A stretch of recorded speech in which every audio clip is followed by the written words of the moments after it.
Well, good morning. It's always interesting. I kind of pre-started my fast before the week started, so I started a little bit midweek and before that, and got into it. Was going good, and man, allergies from the pit of hell have hit me this week. It has been the hardest week of fasting. Not only have I just been hungry, and medicine and my head, and it's funny because the words that we had to be praying about this week about dreaming and clarity and all of that was the hardest week I think I've ever had. I mean, it was like, God, Lord. Next week has to be easier and better. Amen. That's what we say before we get into the next week. But Ben is passing out some cards, and he has a pen if you need it. And I'll explain what we're going to do with that in just a minute, and then we'll jump into Joseph. Who's having a good week? Let's go. That's right. Ready. Right. I like that energy right there, man. Yes. Yes, it's a good week. Till she goes out and something. I'm ready to speak those things. It doesn't matter what it is. That is right. It does not matter what it is. I'm going to tell you all this story while he's passing them out.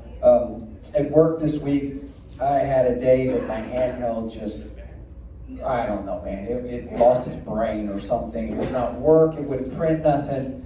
And I'm like, seriously, come on. I mean, the way they go, you don't have a lot of extra time. And so we have this, if you're having a problem, call this number. So I call the number, and I get this gentleman from IT tech support. Nothing against any IT tech support guys that we have in the building. I love you dearly. But good thing you do not work for Frito-Lay and the guy that I called. So I get this gentleman, and I will start out by saying, and there's nothing, I could not understand anything he was telling me to do. His accent was very strong, and I do not know what he was telling me. And I'm doing the best that I can, and he says, is it saying, and he was asking me this word, and I said, I don't know what it's saying. It's saying this. He goes, oh yeah, that's what I was asking you. And I'm thinking, no, that is not what you were asking me. But okay. So he says, I need you to reboot your handheld. Well, I wasn't going to tell him because it wouldn't have done any good that I've already done that. It's not my first time to have problems. So yeah, just unplug it, turn it off, take the battery out. I did all those things, pushed the little magic button in the back, held it down for a little while, put the battery back in, it reboots up, enter your passwords. He says, okay, now go ahead and try to get it to print. And it does not print. Which I already knew it was going to do that because I'd already done all this before I called. Because I thought they had like a super magic trick, like hold one leg in, now do it. And it works. And so I go through it. I go through the whole thing. I do what he says. He says, what did I do? I said, it's giving me the same error. He goes, okay, well, I'll have to give it to somebody else. Thank you. Have a nice day. What? Yeah, that was it. And he was very nice in how he said it, though. It was very polite. Oh, I'll have to turn this into somebody else. Thank you and have a good day. Oh, and fill out the survey.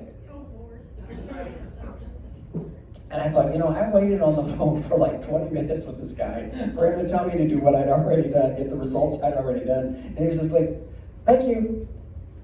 Like, thank you. Do you really work for them? Or did we just get crossed, some guy at his house? Oh, he's probably at his house because most IT guys work from their house. Just saying. But, how many more you got, Ben? He's almost done? I'm stalling as long as I can stall. I know this Wednesday at 11 o'clock is Miss May's funeral here at the church. You know what? I messed up. Ben, did you give everybody one card? Yes. You're supposed to get two. Cool thing about paper. No, I didn't even think about that. All right, I'll explain what we're doing, but everybody needs to. Hey, you, Joshua, will you please pass on this side too? Thank you. What we're going to do with the cards is back in December, if you remember right, we had a whole 2 tables up here with a lot of what's on it? Pots. And we talked about preparing for the new year. We're stepping into the new year. We've talked about some of us have already blown our New Year's resolutions and all that good stuff. But we're going to make them real. So what I want you to do on one side, you're going to get 2 cards. I'm just trying to make this as simple as possible. We're going to make 2 cards the exact same thing, okay? So you don't have to do 2 different things. You're going to write the stuff on one card and then duplicate it on the other card. Does that make sense? I need one though. So, I know Lauren took it. So you have 2 cards. We're going to do the same thing on both cards because you're going to keep a card and you're going to give me a card. Does that make sense? So on one side where there is no lines, if you would like, you can pick whatever side you want. Write prepare on that side. And then on the other side, you're going to write what you're preparing for, what you're expecting from God, what your pot is that you're putting out, what you're believing for, you know, if it's something, whatever it is, if it's a financial need, if it's a lose this, gain that, get hair, whatever the thing may be, write on both cards because I want you to leave one. I told one of the kids the other day that I have hair, it's just camera. You can't see it. It's camouflaged hair. It blends in. It's clear. So write that on both cards because I'm going to keep one in the office and pray over it, pray over them. And then I want you to keep one so you can be reminded of what you're believing God for this year, what you want.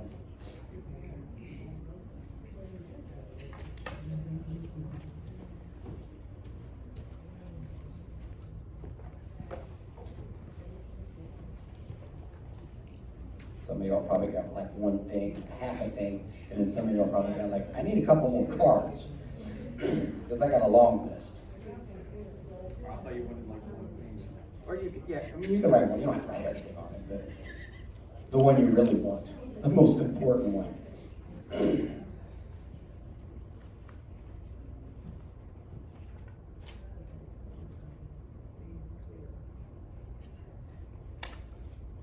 I was told this week that they are building 450 new homes in Belleville. Wow. Yes. 2 subdivisions over by the high school, and it'll have 450 homes. So, you better make room on your pew. Amen.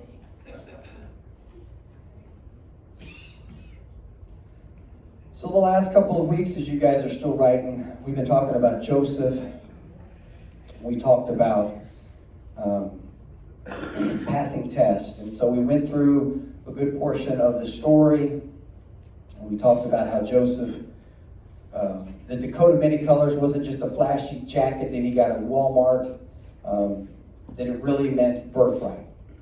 That he got his birthright, or that he was going to be the birthright. And as we read through the story, we saw how Joseph was wise and had lots of wisdom and was good at what he did, and that the Lord was with him in every stage that he went through, and that everything he did, God prospered him at. And that even though his brothers became jealous and threw him in the pit and had the idea to kill him, which is never a good solution, even though your brother or sister may be, we do not advise in church to be killing your siblings. I would probably not advise you throwing them in the pit either. That might still get you in some trouble. There wasn't any water in it. I know. Well, yeah, I guess that's the positive side of it. It wasn't like there was water in it. As we studied this week, I just kind of thought of the thing. What did Joseph think? That his brothers threw him in there, and then when they came back and got him out, he probably thought, okay, this was just a joke they're playing, because you play jokes on your siblings. They just acted like they were going to do this. And so now they're pulling him out of the pit, and they go, okay, we're gonna sell you into slavery. And I'm sure that he's thinking, yeah, right. What are you gonna tell Dad? Hey, Dad, we got $9.75 for Joseph. How are you gonna do that? And then at some point it had to shift in there that he realized, whoa, they're serious. This is for real. And they ripped the cloak off of him. Sold him into slavery. But the important thing for us to understand out of those things is when we're in God's will and we're being obedient to God's voice, it does not matter where we are, we can prosper.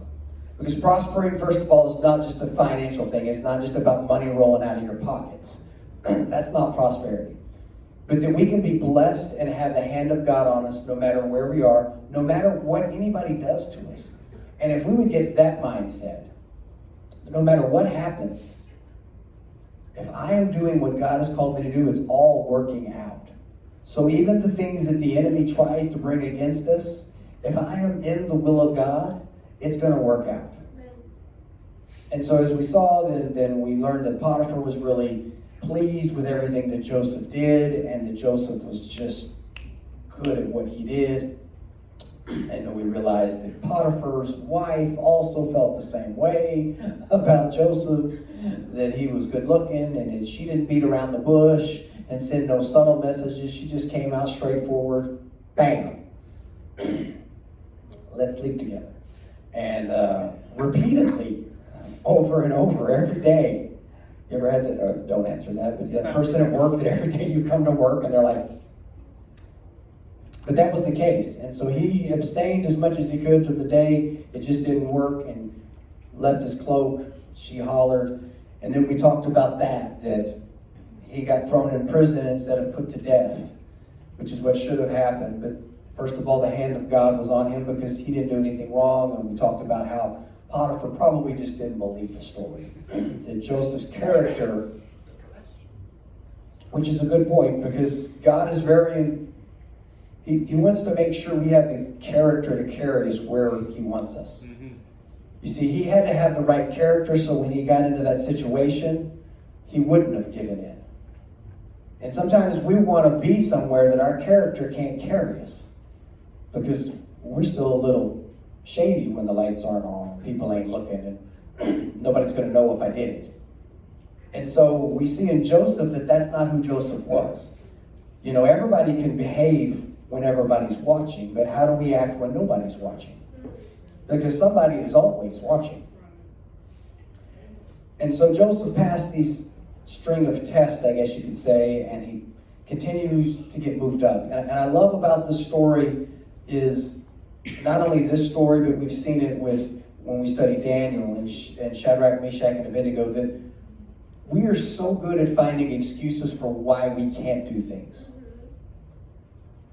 We live in America and we are full of excuses about why we can't. But here's a slave who is promoted to the second most powerful person in Egypt. A slave has all power. So don't tell me that we can't. It's usually that we don't want, or we don't have the character for it, or those things. And so we see this test that come along when his brothers, because the dream, and he interprets the dream, famine comes, and he says that, I don't remember how much we broke into the famine, or if we skipped over some of it, but he taxed the people 20%, kept it in the towns, and then sends his brothers, when they come into town, back. And he puts a test in there, puts the cup and the Benjamin. And from all of that, we learn that this is where we get the 12 tribes of Israel. And something I skipped over in that, and I'll bring that up today, is this is Jacob's 12 sons. But Jacob's name is changed from Jacob to Israel. And that's why we call them the 12 tribes of Israel. Because they were Jacob's sons, but Jacob's name is changed to Israel, which is, well, we all know what Israel is today. And there's 12 tribes. And I think an interesting fact, I might bring out a little more, but I'll wait on that point. We'll just wait. Last week we had Ben read a lot. Ben didn't know how much he was going to read. But there's just so much in there that we're going to do a little of that today too. So Ben's ready. He had his voice left practicing this week. La la la la la la la. Looking in the mirror going, and Joseph said, 1,000 cough drops, gargled with salt water. Me, me, me, me, me, me, me. Hey, I got secrets on my tail. So we're going to let Ben read a little more today. We're going to see how much, there's just so much in here. And the more I've studied it, the more I'm like, maybe we go like 2 more months in this. I'm just kidding. But Ben's like, whoa, am I reading that much? But I'm going to have him read, and we're going to stop, and I want to highlight points throughout there that are important. And it's important to understand in Genesis is the beginning of everything and lots of things. So we're seeing things being established here that will be carried on throughout the Bible. Yes, we're in, for those of you that are wondering, we are in Genesis, I believe, chapter 45, verse 1. I think he even, Ben was prepared today because I let him know. Last week, I'll give you guys, he did so good. He read that on his phone. I am. And he said there toward the end, man, the words were starting to blur together. And look, so he's got it on his tablet, zoomed out, big font. He is ready today. He can take his glasses off and read. All right, go ahead. Then Joseph could not control himself before all who stood by him, and he cried, "Have everyone go out from me." So there was no man with him when Joseph made himself known to his brothers. He wept so loudly that the Egyptians heard it, and the household of Pharaoh heard of it. Then Joseph said to his brothers, "I am Joseph. Is my father still alive?" But his brothers could not answer him, for they were dismayed at his presence. Yeah. And Joseph said, well, now we zipped through that, but we've got to understand, here are the brothers who have thought their son Joseph, their brother Joseph has been dead. And they've been having this hard time with this guy that's putting all this test on them. And some of us, depending on how you are, some of you are like, you're thinking like revenge, but that is not the case. Joseph Hart, it says that he's weeping, he is broken, because now he's being reunited with his family. But you know that the boys are like, uh-oh, this is not good. I didn't see this coming. You're Joseph, because he doesn't look anything. It's been years. A lot of time he's older, doesn't look the same. He looks like an Egyptian. Then Joseph said to his brothers, "Please come closer to me." And they came closer, and he said, "I am your brother Joseph, whom you sold into Egypt. Now do not be grieved or angry with yourselves because you sold me here. For God sent me before you to preserve life." It's important to understand everything that Joseph has been through. All of it. And what are the words out of his mouth to his brothers? Do not be grieved. Do not be angry with yourselves because you should be. No. Because you sold me here. For God sent me before you. See, he understood that this was not anything about his brothers and what wrong they'd done to him. He understood the big picture. Everybody say big picture. Big picture. When we understand that there's a big picture, and that God is ultimately in control of everything, and even the things that happened along the road, where they may not have been what God would have liked. I don't think God was like, "Hey, watch, I'm going to have this woman accuse him of this." But he knew that as long as I stay focused on the big picture, then all of this works out, and it's what God wants. And as long as I stay focused, it's okay. And I just think it's important that he leads right out with that look, God sent me here for a purpose, to preserve life. Go ahead. For the famine has been in these lands 2 years, and there are still 5 years in which there will be neither plowing nor harvesting. God sent me before you to preserve for you a remnant in the earth, and to keep you alive by a great deliverance. Now, therefore, it was not you who sent me here, but God. And he has made me a father to Pharaoh, and lord of all his household, and ruler over all the land of Egypt. It's important to see once again that he says the same thing again. That he understood. So often today we love to blame everything around us and everyone around us for what's going on in our life. And he's like, you know what? None of this has to do with you guys anyway. None of it. I'm here because God wants me to be here. And if we can understand that mindset, it will not only set you free from your circumstances, it sets you free from people. And you realize that it's not people that are doing things to you. And I don't want to make it sound like anything that bad happens to you, it's God. And then you go, well, God, what is that? Because the devil is out there and he is real. But when you understand that if I am in the will of God, all of the bad things that the devil brings against me, God is going to work them for good if I'm in his will. Hurry and go up to my father and say to him, "Thus says your son Joseph, God has made me lord of all Egypt. Come down to me, do not delay." You shall live in the land of Goshen, and you shall be near me, and you and your children, and your children's children, and your flocks, and your herds, and all that you have. There I will also provide for you, for there are still 5 years of famine to come, and you and your household, and all that you have would be impoverished. Behold, your eyes see, and the eyes of my brother Benjamin see, that is my mouth which is speaking to you. Now you must tell my father of all my splendor in Egypt, and all that you have seen. You must hurry and bring my father down here. Then he fell on his brother Benjamin's neck and wept, and Benjamin wept on his neck. He kissed all his brothers and wept on them, and after his brothers talked with him.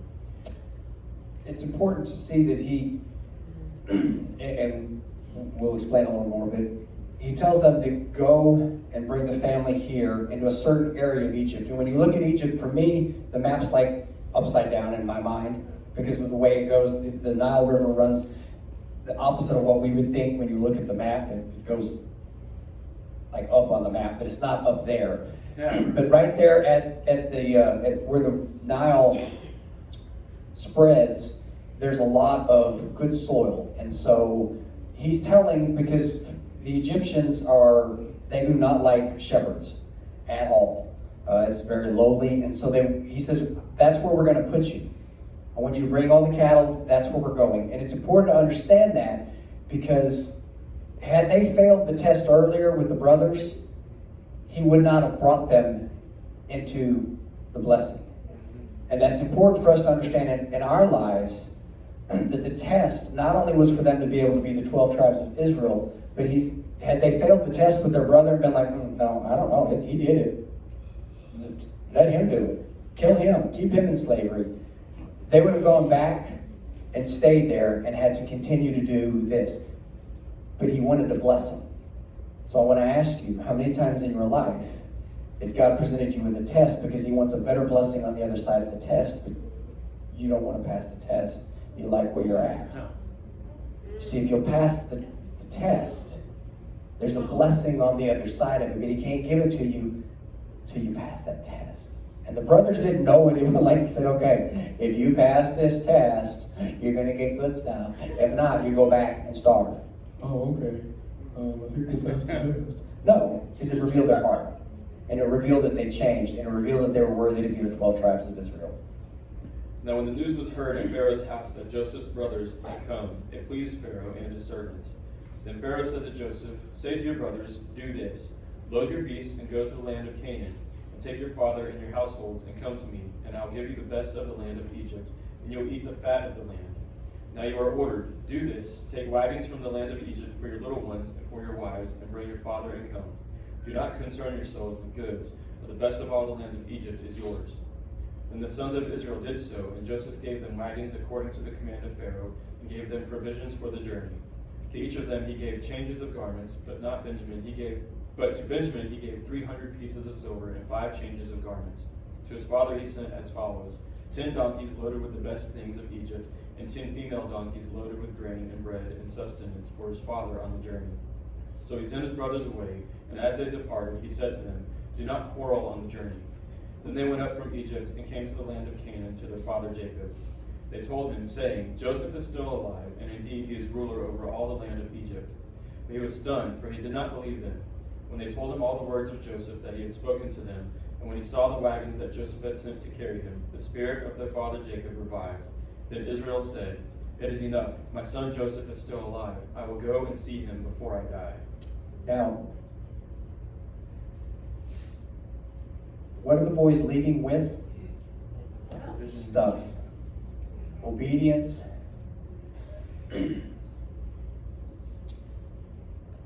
Pharaoh, once again, is letting them leave. He says, you're going to have the best of the land when you come back, not the leftovers. Man, what are we doing as Christians, settling for so much less? Settling for the little things, not being content with the things that the Lord has for us. So he sends them back, and I think it's important for us to understand also, in the big picture. Go ahead, go to the next. So Israel set out with all that he had, and came to Beersheba, and offered sacrifices to the God of his father Isaac. And God spoke to Israel in visions of the night, and said, Jacob, Jacob. And he said, here I am. He said, I am God, the God of your father. Do not be afraid to go down to Egypt, for I will make you a great nation there. I will go down with you to Egypt, and I will also surely bring you up again. And Joseph will close your eyes. And Jacob arose from Beersheba, and the sons of Israel carried their father Jacob and their little ones and their wives in the wagons which Pharaoh had sent to carry him. They took their livestock and their property, which they had acquired in the land of Canaan, and came to Egypt, Jacob and all his descendants with him. His sons and his grandsons with him, his daughters and his granddaughters, and all his descendants he brought with him to Egypt.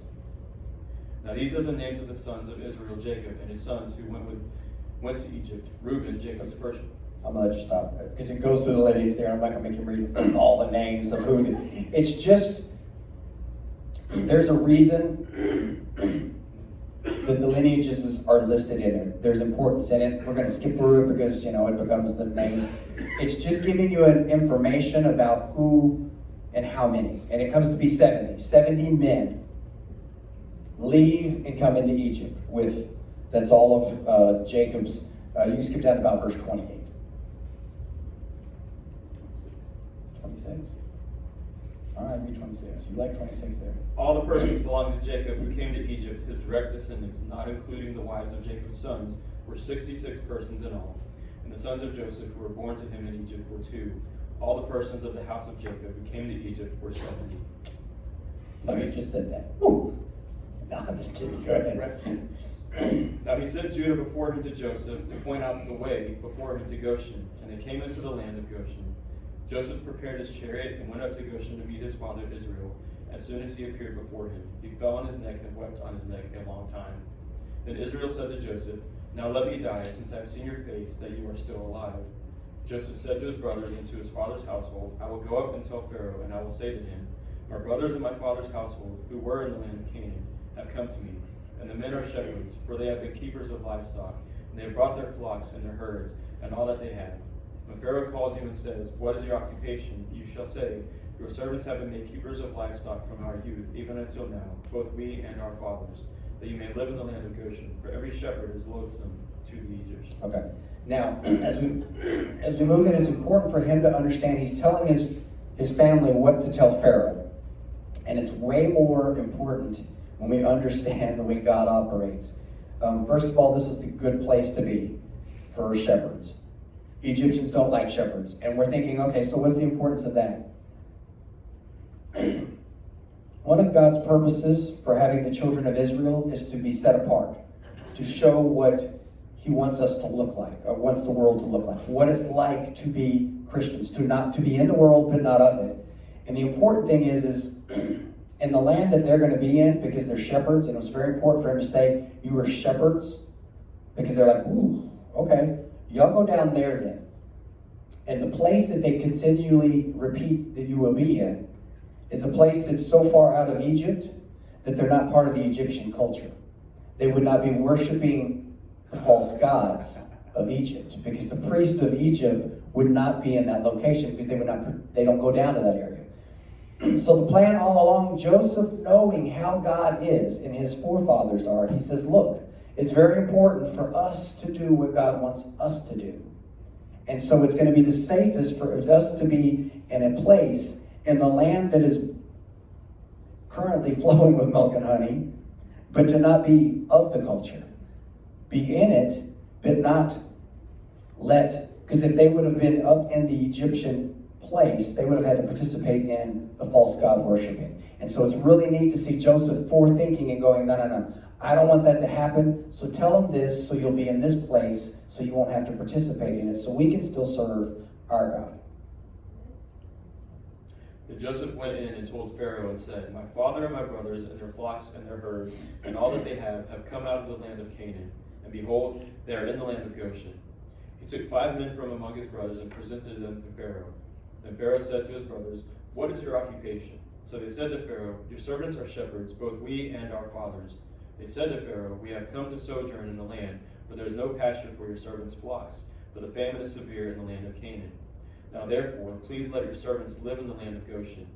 Then Pharaoh said to Joseph, Your father and your brothers have come to you. The land of Egypt is at your disposal. Settle your father and your brothers in the best of the land. Let them live in the land of Goshen. And if you know any capable men among them, then put them in charge of my livestock.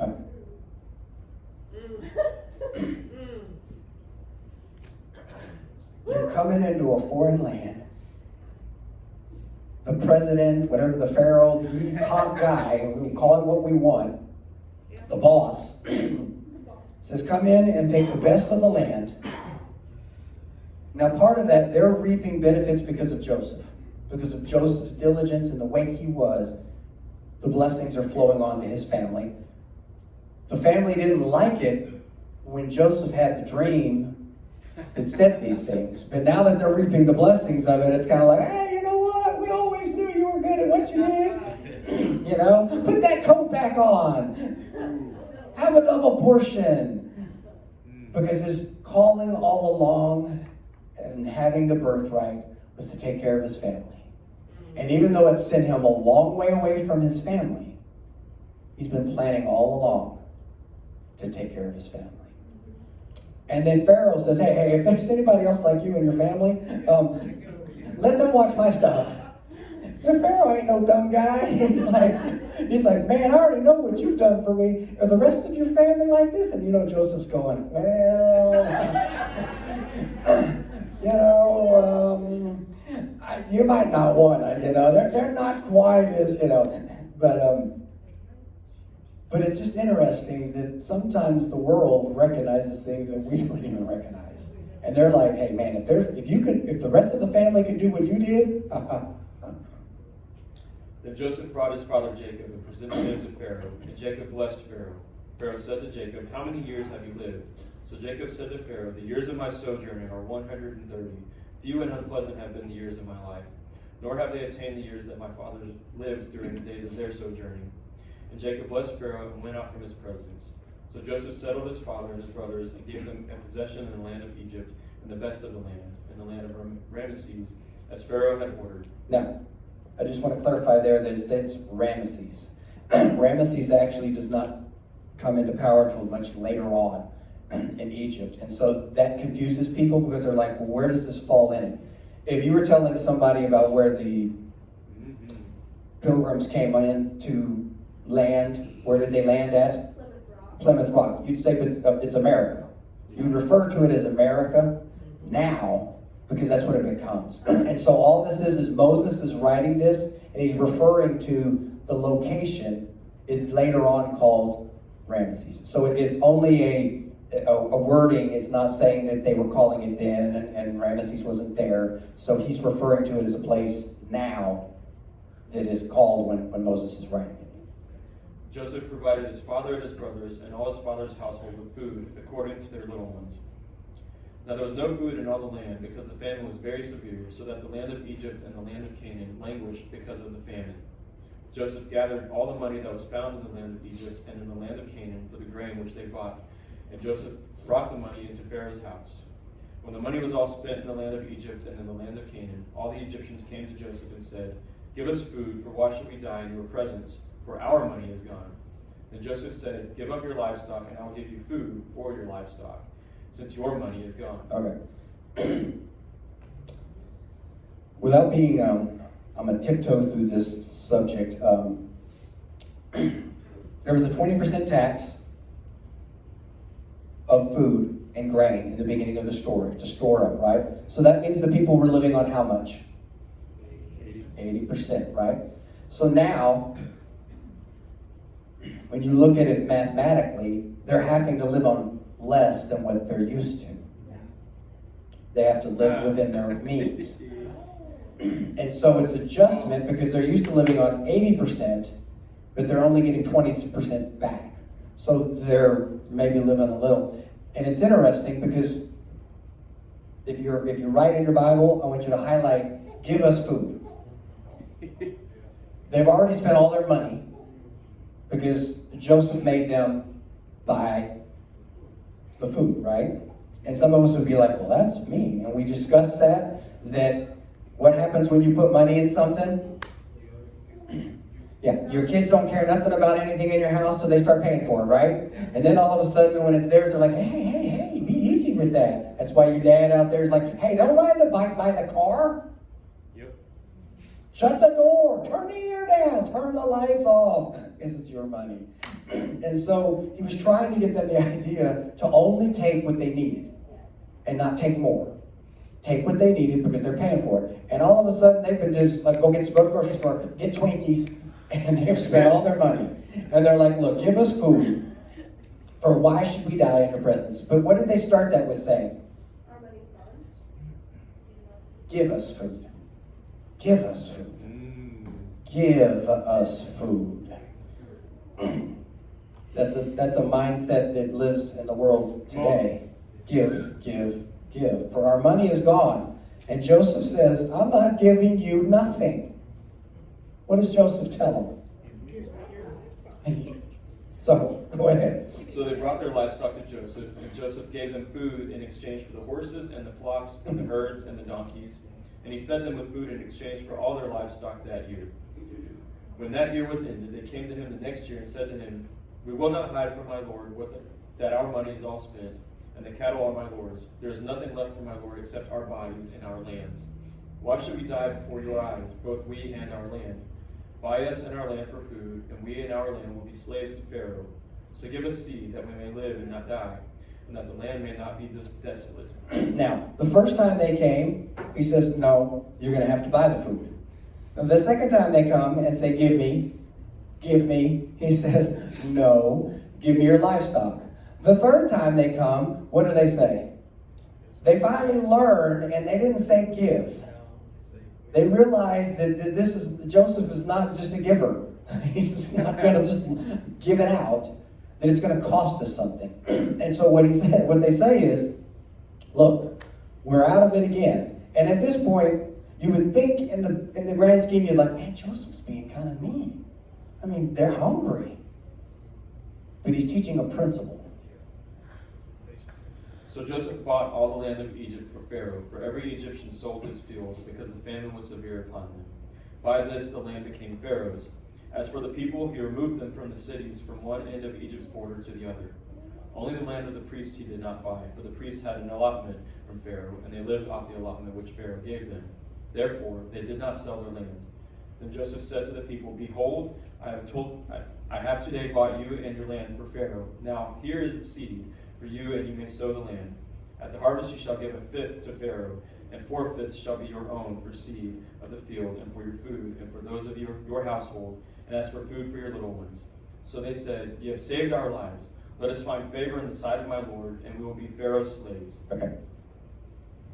Now, they sell themselves into slavery, into Pharaoh. And when we first hear that, your natural thought is, oh, well, that don't sound very good. But when we understand the way slavery and things work back there were different types of slaves. And so really this was just a bartering deal, right? You worked off your debt.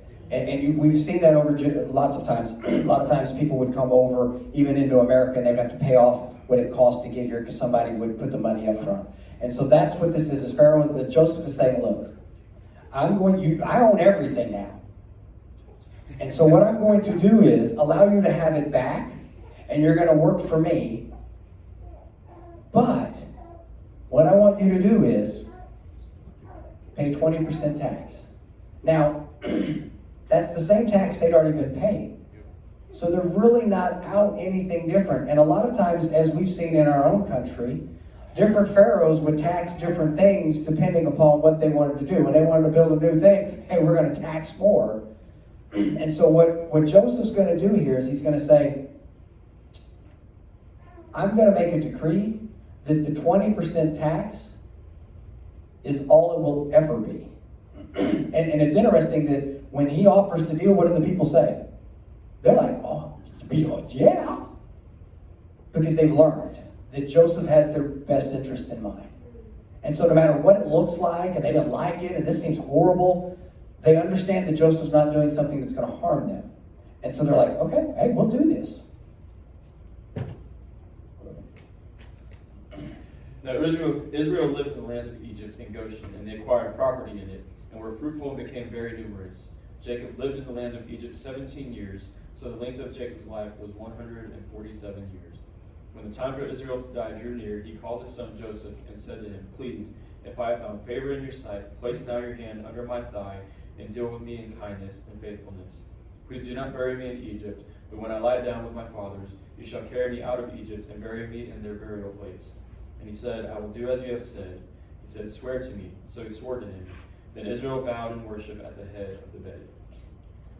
And that's interesting because he gets the vision from the Lord before he comes into it and realizes that I don't, my grandpa, Abraham, my dad, Isaac, and my family is buried in the promised land. And it is a promise that has been given to me and my family, and I don't want to be buried here. I think it's neat because it just shows that his heart for God and where he wants to be. I don't want to be in a foreign place.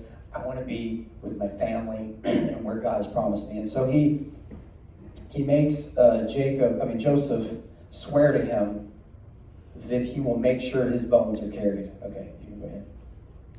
Now it came about after these things that Joseph was told, behold, your father is sick. So he took his two sons Manasseh and Ephraim with him. When it was told to Jacob, behold, your son Joseph hath come to you, Israel collected his strength and sat upon the bed. Then Jacob said to Joseph, God Almighty appeared to me in Luz, in the land of Canaan, and blessed me. And he said to me, behold, I will make you fruitful and numerous, and I will make you a company of peoples, and will give this land to your descendants after you for an everlasting possession. Now your two sons, who were born to you in the land of Egypt before I came to you in Egypt, are mine, Ephraim and Manasseh, shall be mine, as Reuben and Simeon are. Now, how many tribes are there? 12 tribes. I'm not going to get you to ask to see if you can name them all. There's 12 tribes. What he's just done here is he's adopted Joseph's two sons as his own. So now how many kids are there? 14. There's only 12 tribes in Judah, right? Yeah. But you take out Joseph because Joseph does not get a tribe. There is no tribe of Joseph. He doesn't get it because he got a double portion. So his two sons get his portion. That makes sense? So now how many do we have? 13. We still have it. There's a certain tribe called the tribe of Levites. And Levites are the Levites, not Levi's. I'm thinking jeans. I was trying to think if I had some on. But they don't get land. So they don't get a tribe in that sense, a tribal location. So now how many down are we down to? We're back down to 12 because Levites are going to be the priest. And so they will be in each tribe because the priests are in each tribe and they get an inheritance from, or they get portions. Each tribe will support the Levites and their inheritance is God. So that's why they're not in there, and that's why these two are added in, because Joseph doesn't get one because he had the birthright. So we're at 12, but the 12 change a little bit. And go ahead. I just wanted to explain that there. But your offspring that have been born after them shall be yours. They shall be called by the names of their brothers and their inheritance. Now as for me, when I came from Paddan, Rachel died, to my sorrow, in the land of Canaan on the journey, when there was still some distance to go to Ephrath. And I buried her there on the way to Ephrath, that is Bethlehem. When Israel saw Joseph's son, he said, who are these? Joseph said to his father, they are my sons, whom God has given me here. So he said, bring them to me, please, that I may bless them. Now the eyes of Israel were so dim from age that he could not see. Then Joseph brought them close to him, and he kissed them and embraced them. Israel said to Joseph, I never expected to see your face, and behold, God has let me see your children as well. And Joseph took them from his knees and bowed with his face to the ground. Joseph looked them both, Ephraim with his right hand toward Israel's left, and Manasseh with his left hand toward Israel's right, and brought them close to him. But Israel stretched out his right hand and laid it on the head of Ephraim, who was the younger, and his left hand on Manasseh's head, crossing his hands. Although Manasseh was the firstborn, he blessed Joseph and said, the God before whom my fathers Abraham and Isaac walked, the God who has been my shepherd all my life to this day, the angel who has redeemed for me all evil, bless the lads, and may my name live on in them, in the names of my fathers Abraham and Isaac, and may they grow into a multitude in the midst of the earth. When Joseph saw that his father laid his right hand on Ephraim's head, it displeased him, and he grasped his father's hand to remove it from Ephraim's head to Manasseh's head. Joseph said to his father, not so, my father, for this one is the firstborn. Place your right hand on his head. But his father refused and said, I know, my son, I know. He also will become a people, and he also will be great. However, his younger brother shall be greater than he, and his descendants shall become a multitude of nations. He blessed them that day, saying, By you Israel will pronounce blessing, saying, May God make you like Ephraim and Manasseh. Thus he put Ephraim before Manasseh. Then Israel said to Joseph, Behold, I am about to die, but God will be with you and bring you back to the land of your fathers. I give you one portion more than your brothers, which I took from the hand of the Amorite with my sword and my bow. Now, in case that's confusing to anybody of what happened, you would normally bless the oldest with your right hand. And so that's what he brought him in and lined him up to do. And it's important to understand that these blessings are not just, you're going to go do good, and that they were prophecies. They were declarations over people, but it's important also to understand when he gives these, matter of fact, my version here says, Israel's prophecies concerning his sons, not blessings. And so they're not just, you're going to go do great and play an instrument and live forever. They were prophecies that would be over that tribe. And as you look at the prophecies and you compare that to the tribes, it is so eerie. Because you got to realize, I asked Ben this earlier, we're almost to the end of Genesis, and the next book is Exodus. Do you know how many years are between the end of Genesis and the beginning of Exodus? My daughter heard me say that. 400 years. Do you know how many years are between the end of the Old Testament and the New Testament? That's, I just kind of threw y'all that softball there. Y'all should have knocked that one out of the park. Yes. So what we're seeing is the beginning of them being in slavery in Egypt, and then Exodus picks up way down the road. But remember when they go through the wilderness and they finally go into the land of the promised land, and they get their land by tribes, those are prophecies that are being given right now. Way in advance. And so it's just neat to see that. So yeah, I said that right. And it's important, for those of you that are studiers and actually read the Bible this year and you're going through it, the name Ephraim, you'll see it a lot. When it's referring to Ephraim, it's not always referring to him as much as it is not just the tribe, but you'll find out later on that there's a division of the tribes between the north and the south. And when you see Israel a lot of times, it's referring to Ephraim and the 10 tribes versus Judah, which would be the bottom tribes. And there's so much in there, but I'll leave all that out. Yeah, we'll read a couple of these. I'll let you read a couple of these because I'm not sure everyone. Then Jacob summoned his sons and said, Assemble yourselves, that I may tell you what will befall you in the days to come. Now, this is like Christmas. This is prophecy time. You know, the boys are lined up and going, yes, this is good. This is going to be good. We're getting the good stuff. Gather together and hear, O sons of Jacob, and listen to Israel your father. Reuben, you are my firstborn, my might and the beginning of my strength, preeminent in dignity and preeminent in power. Uncontrolled as water, you shall not have preeminence, because you went up to your father's bed. Then you defiled it. You went up to my couch. Okay, I don't know if you noticed it, but it went south really quick. You know, he's lined up thinking, yes, I'm the firstborn. I'm going to get the good prophecy. I'm going to get you're going to be victorious and a fighter. And you don't. And to explain what happened there,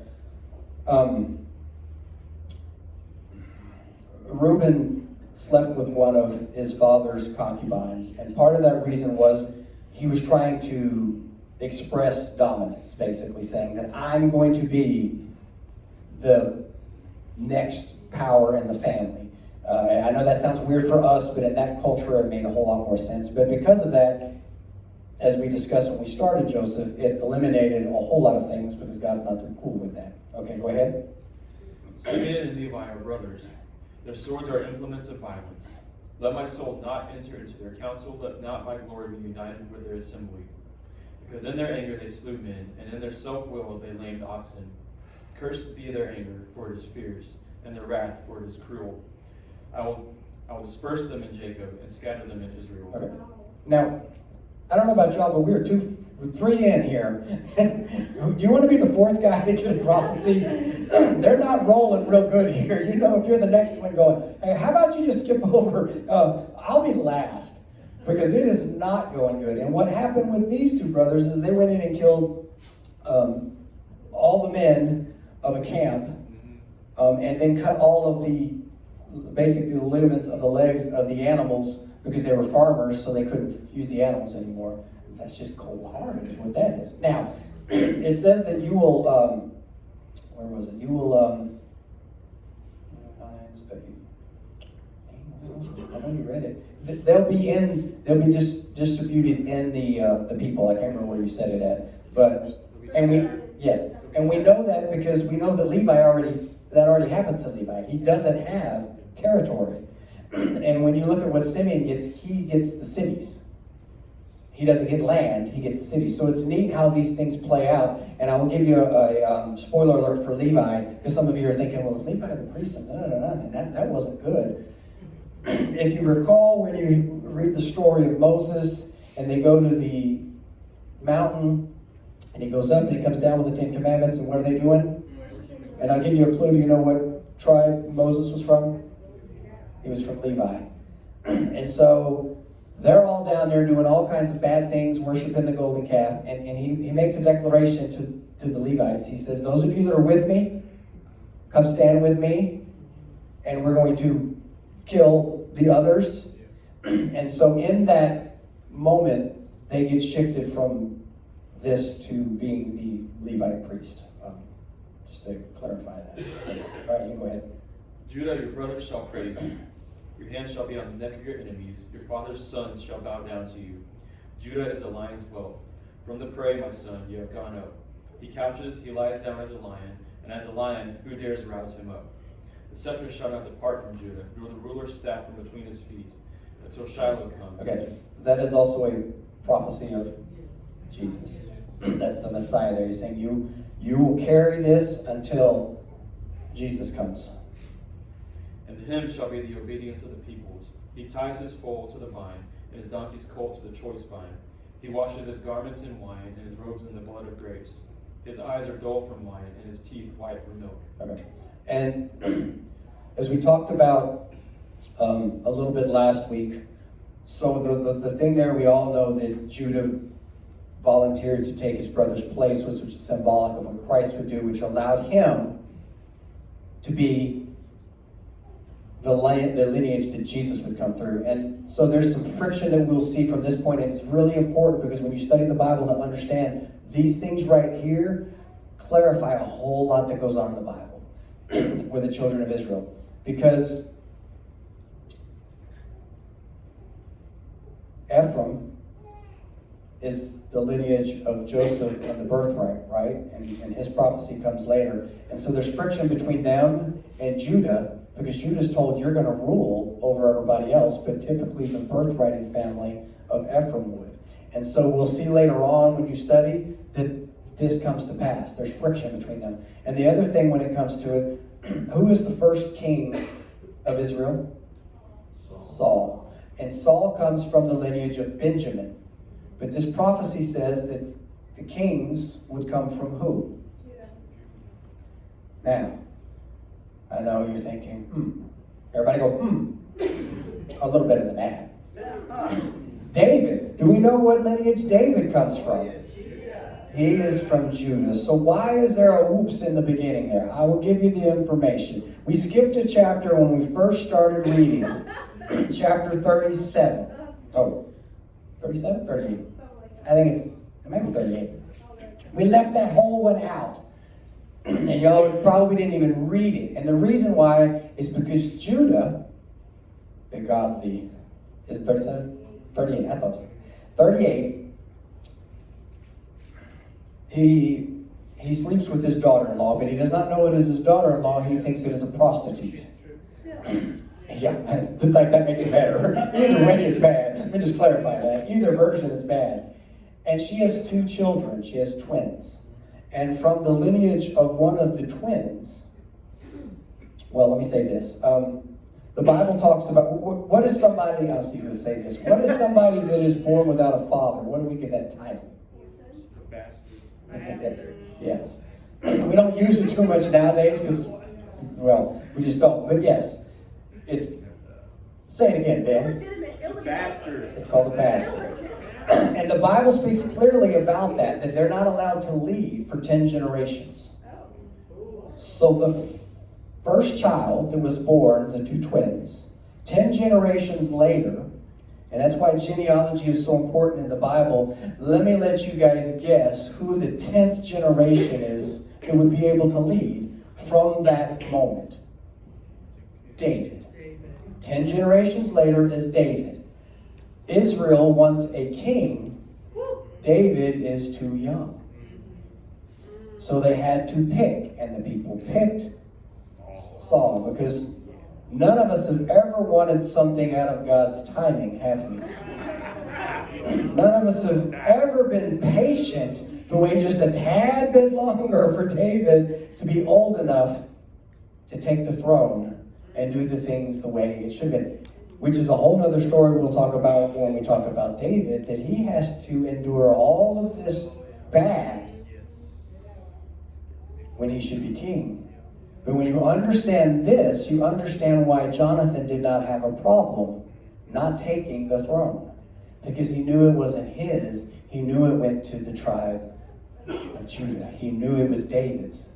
And we'll see, as Saul does, there's another king who does not want to let go of the throne. So I'll have you read, there's one more I want you to read, because the rest are just kind of, read 22, go to 22. Joseph is a fruitful bow by a spring. Its branches run over a wall. The archers bitterly attacked him and shot at him and harassed him. But his bow remained firm, and his arms were agile from the hands of the mighty one of Jacob.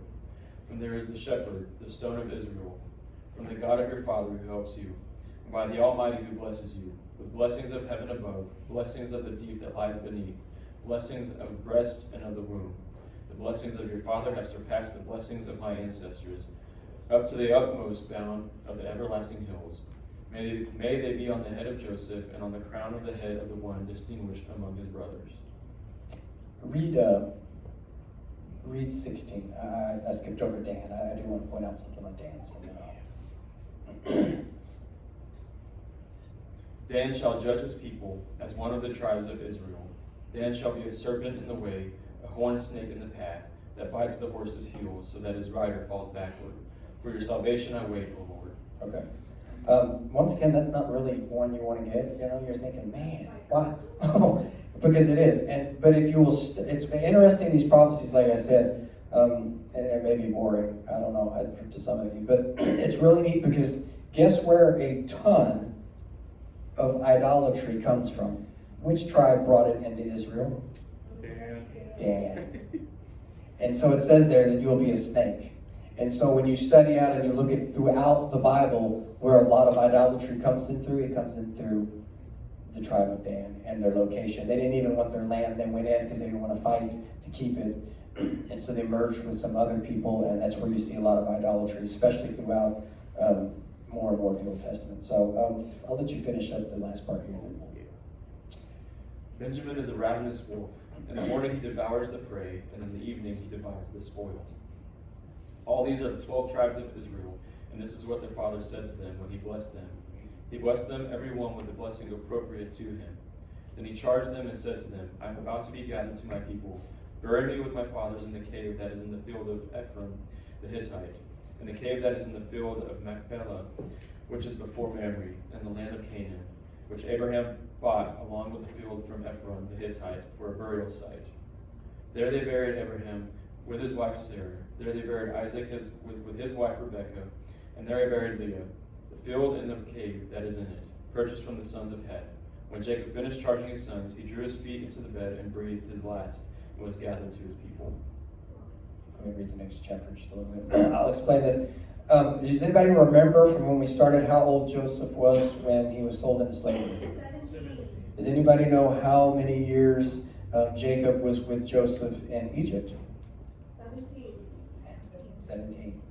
Because if you look at the age that he came in and the age that he died, he got 17 years in the beginning and he got 17 years in the end, which is kind of a neat thing.